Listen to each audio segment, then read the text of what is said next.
vasak rada 0,03. väga hea reaktsioon. ja parem rada 0,60.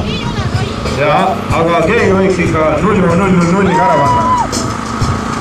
nii, järgmisena siis Magajad.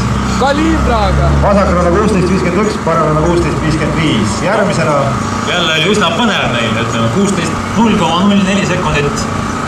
aegade vahe, et noh. just ongi see, et põnev on vaadata neid sõite, kus seal on need vahed ikka tõesti millimeetriteks.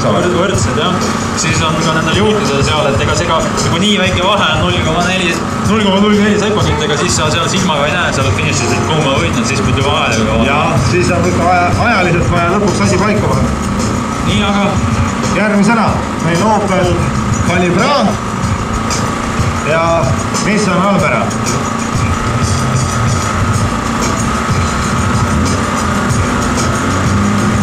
vahepeal meil sõidab seal Monstrum, ütleme nii.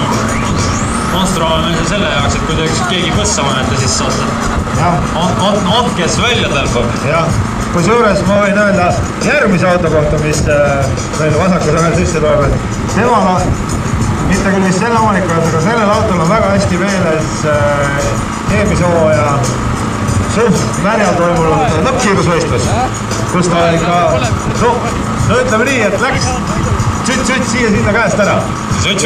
ja mitte kiirusel 25. et jah, jõudu kõike väga palju. aga mis me vaatame, mis meil siin vahepeal toimub? roheline tuli põleb, aeg on jooksnud mingi 18 sekundit juba, meil on ikka stardis. aga keda nad ootavad? homset päeva. no ei ole midagi, ehk siis tuleb neile uus startist anda. siin ei toimu praegu midagi. vähemalt nende aega oleks olnud kalendriga tõesti mul, et siia oleks jäänud. kui ma oleks midagi öelnud, mis nad siis oleks teinud, jäädki siia. suure tõenäosusega. et noh, ma siin hängin. saime kokku siin keset rada ja ma ei tea, miks see rahvas ei koondub. panema vähemalt mingi anomaalia selle Team Stage'iga, mida tegelikult tohib võtta. tohib võtta jah, keegi ei keela, aga noh.